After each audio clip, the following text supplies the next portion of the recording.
It's funny how the sound of a key in a door can set your whole world on fire.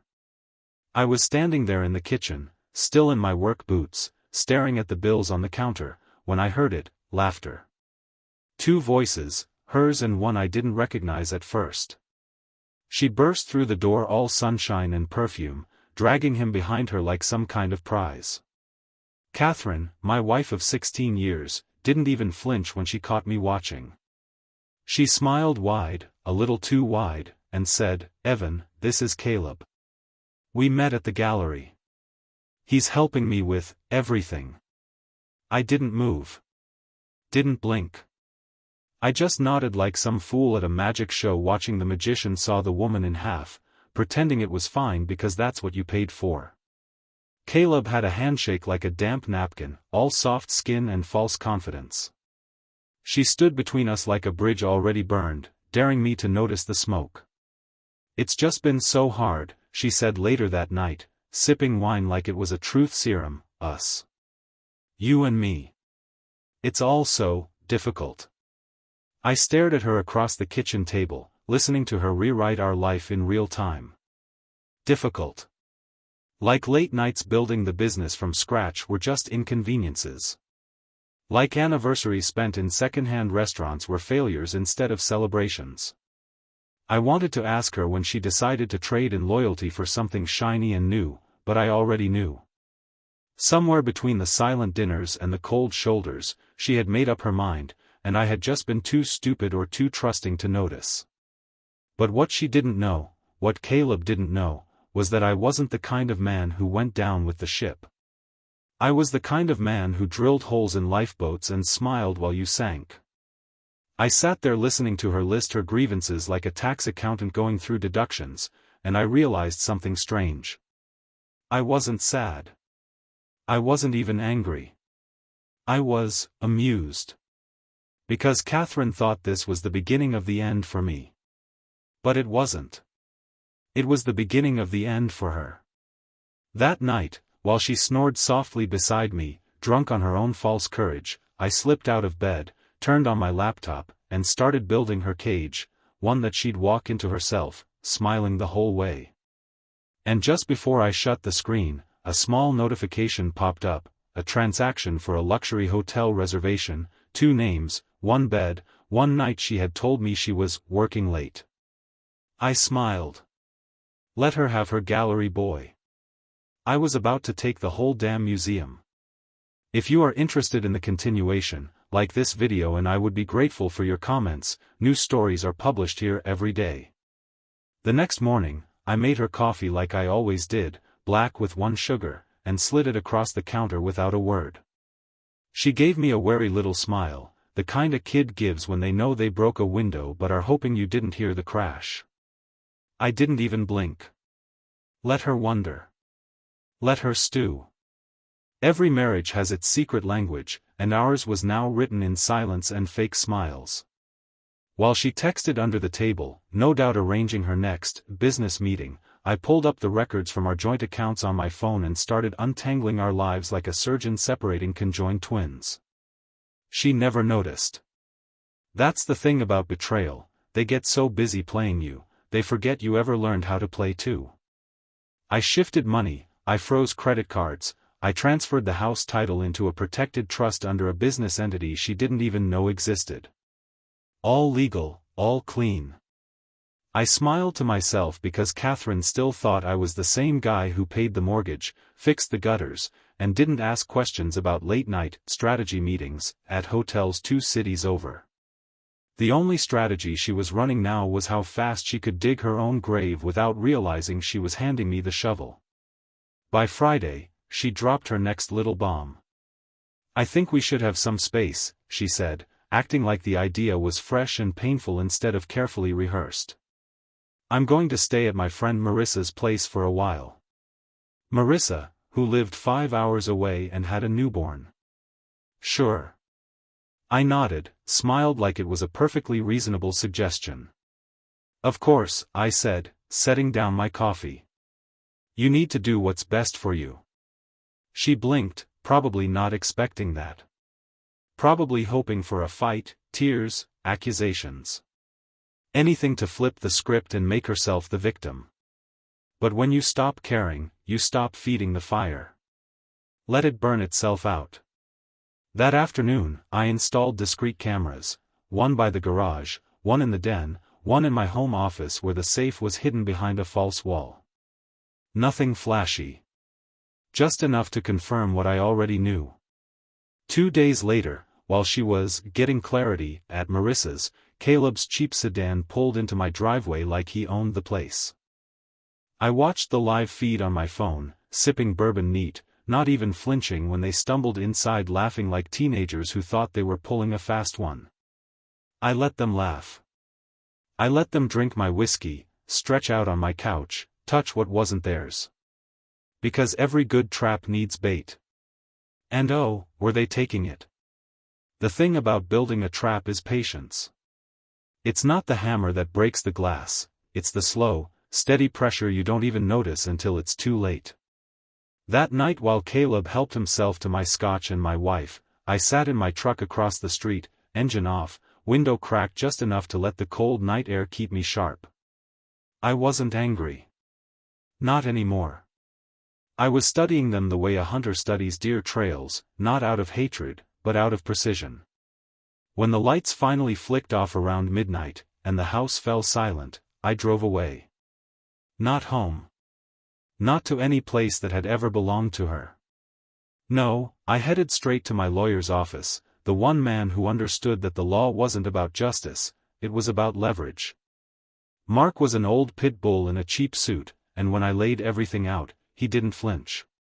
"You got her," he said, flipping through the photos and bank records like he was checking a grocery list. "Now, you want to destroy her, or just neuter her?" I leaned back in the chair, feeling the weight of the decision in my chest like a loaded gun.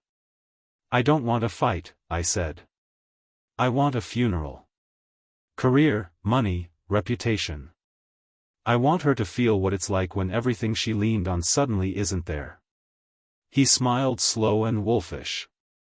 "Then we build it right."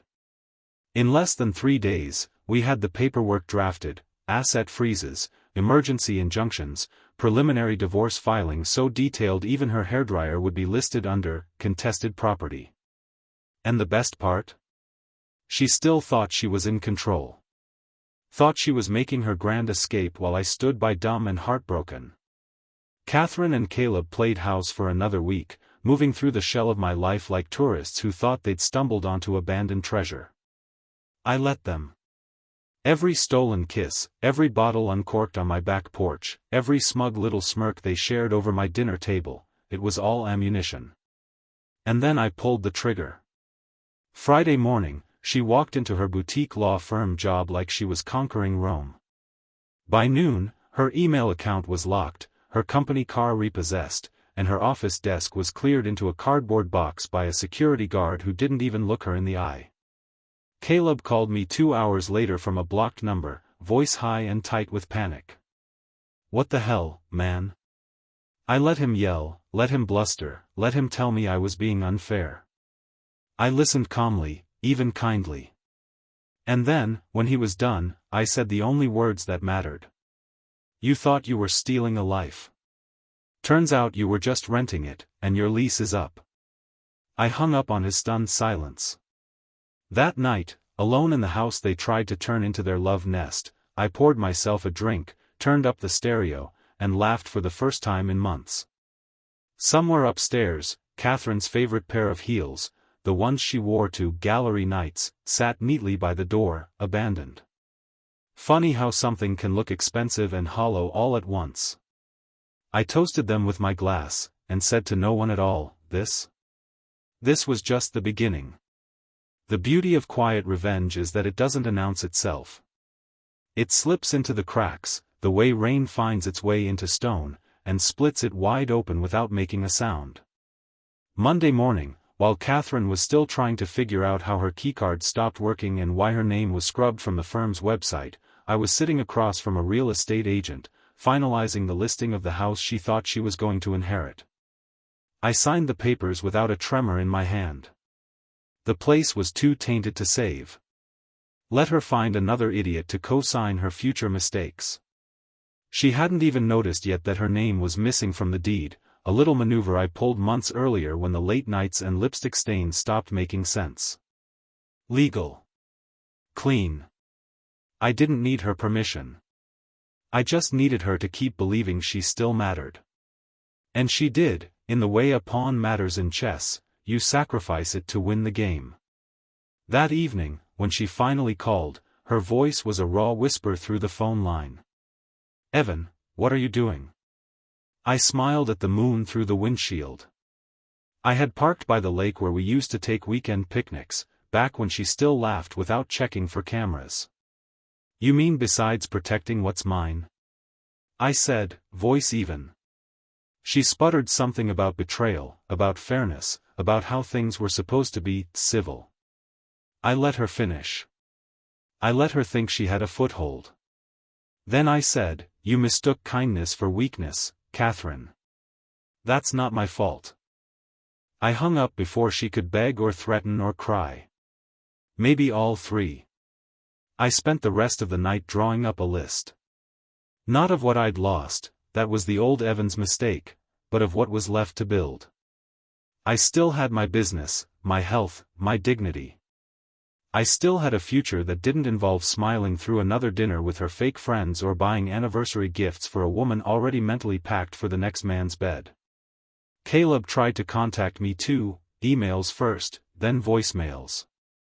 Each one was a little more desperate than the last. "Bro, we need to talk. Bro, this isn't you. Bro, don't throw it all away over a girl. Over a girl." Like Catherine was a set of car keys left on a bar stool. I didn't answer. I didn't even listen past the first 10 seconds. Instead, I set my phone to auto-forward anything from him straight to a folder labeled evidence. Because what Caleb didn't know, and Catherine either, was that Caleb had a little problem with outstanding debts. Gambling debts. Small enough not to make headlines but large enough to make banks nervous. And my lawyer, Mark, had found them tucked away in public court records like Easter eggs. I wasn't just going to destroy their little love story.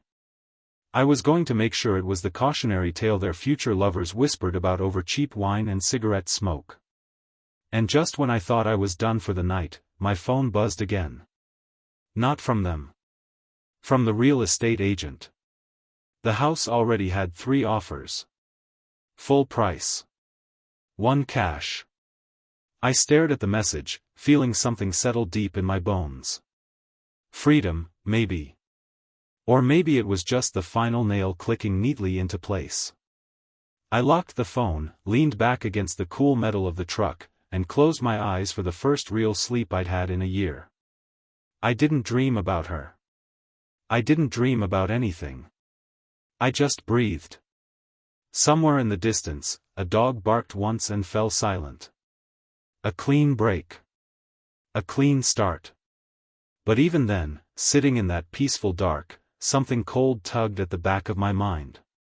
A whisper of a detail I hadn't fully uncovered yet. Because people like Catherine don't go down without swinging, and I'd just lit her last match. The next morning I woke up before the sun, brewed coffee strong enough to burn a hole through the mug, and started going through the files Mark had sent over.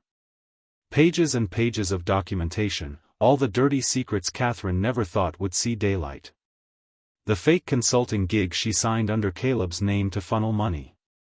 The secret joint account they opened 3 towns over. A lease agreement for a condo downtown, scheduled to start next month, signed in her handwriting, witnessed by one of her gallery friends who smiled at me every time she dropped by the house. It wasn't just an affair. It wasn't even just betrayal.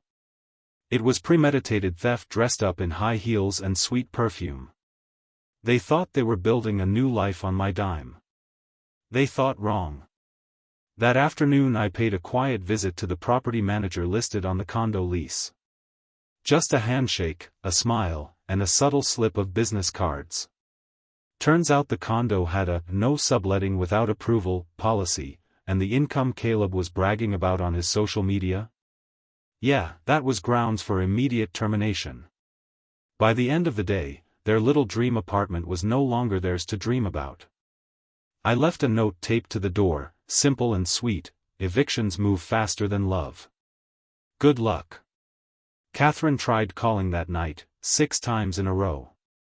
Left a voicemail crying, sobbing actually, the kind of performance that probably once got her out of speeding tickets and expensive dinners. I listened once. That was enough. You're being cruel, she wept. I thought we meant more than this. Oh, we meant a lot. We meant the kind of lesson you don't forget when you're pawning your engagement ring just to cover rent.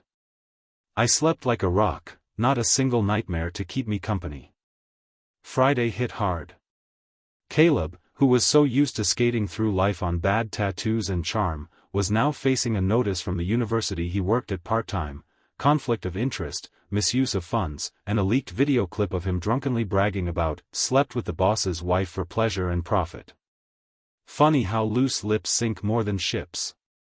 Sometimes they sink whole futures. And Catherine, oh Catherine. She started showing up at the old house, lingering on the porch, texting me photos of the wreath she hung on the door last Christmas, as if nostalgia could undo a damn thing. One evening she even left a box on the doorstep. Inside, the wedding album, a bottle of wine, and a note in her handwriting. Please, let's find our way back. I picked up the album, flipped through the pages, and let the memories cut their usual little holes through me. Then I set the box down carefully next to the trash cans. Let the garbage men take it. Appropriate. And just when I thought the show was over, the final act arrived. Catherine, dressed in black like some mourning widow, showed up uninvited at my office. She smiled through tears, mascara trailing down her cheeks like battle scars. Evan, she said, voice trembling, I made mistakes. Big ones. But we were bigger than our mistakes, weren't we? I leaned back in my chair, steepling my fingers under my chin, studying her like she was a historical artifact from a civilization I never wanted to visit again. You're right, I said finally. We were bigger. But then you shrank us down to the size of your ambition. Her face crumbled just a little at that, the realization starting to seep through the cracks. She didn't understand yet, not fully. But she would. Because the final blow wasn't a scream or a slap or a scandal. It was a cold legal notice handed to her right there, right in front of my receptionist and half the firm. Petition for divorce. Full asset protection clause invoked. Financial penalties for breach of marital contract. No negotiation. No second chances. She stared at it like it might catch fire in her hands. You can't do this, she whispered, voice cracking like old porcelain. I smiled, small, hard, final. I'm not doing anything. You already did. As she stumbled out into the parking lot, papers fluttering in her shaking hands, I watched through the window. Somewhere deep inside, some small part of me still wished it could have ended differently. But wishes are for children. The rest of us live in the world we build, or the one we burn. And as I turned back to my desk, ready to finish the paperwork that would wipe her from my future like a smudge on glass, I realized something chilling. Caleb hadn't shown his face once since the condo notice. Not one text. Not one call. Almost like he was slipping out the back door while she still stood crying at the front. The next week passed like a slow-moving freight train, heavy, inevitable, unstoppable. Catherine kept trying to claw her way back into my life the way a drowning woman claws at the surface, but I wasn't tossing her a rope. I wasn't even on the boat anymore. I watched her from a distance, not with anger now, but with a kind of clinical detachment, like a man observing a structure collapse in slow motion after years of termites and rot. She started showing up at places we used to go, sitting at the corner table at the coffee shop where I used to bring her Sunday papers and croissants. She left notes taped to my truck windshield at the hardware store. She even called my mother, sobbing into the voicemail like maybe she could rewrite the ending if she found the right audience. I didn't respond. I didn't need to. Silence, it turns out, is the loudest language of all when someone's used to manipulating the conversation. Caleb, meanwhile, disappeared faster than ice on a hot sidewalk. Word around town was that he packed up in the middle of the night, left his apartment empty, his job abandoned, his social media wiped cleaner than a crime scene. Guess he realized that free rides always come with hidden tolls. It was almost sad. Almost. Catherine's friends, at least the ones who still returned her calls, started dropping careful hints through mutual acquaintances. Maybe she made mistakes. Maybe she didn't realize how good she had it. Maybe I could find it in my heart to just forgive. I laughed when I heard that one. Forgiveness isn't something you hand out like Halloween candy. It's something people have to earn. And she hadn't earned a second of my time since the day she brought a stranger into our home and smiled at me like I was the inconvenience. By Friday, she sent one last email. Subject line, closure. No body text. Just an attachment. A scanned letter, handwritten, full of the kind of poetic regret that sounds sincere until you remember the timeline. Until you remember the lies, the sneaking around, the betrayal plotted out like a business plan. I read it once, then deleted it without saving. Closure isn't something you get from the person who broke you. It's something you build yourself, brick by brutal brick. That night, I drove out past the city limits, down the winding roads where the air smelled like wet pine and burning firewood. I found a little bar tucked into a hollow between two hills, the kind of place where nobody knows your name and nobody cares why your eyes look so hollow. I sat at the bar, ordered a whiskey neat, and toasted the empty stool beside me. To freedom. To peace. To no more pretending. I don't know how long I stayed there. Long enough for the bartender to stop glancing over, long enough for the world to shrink down to just the burn of good whiskey and the quiet hum of a life finally untethered. When I finally pulled back into my driveway, there was a package sitting on the front steps. No label. No return address. Just a plain box, taped shut.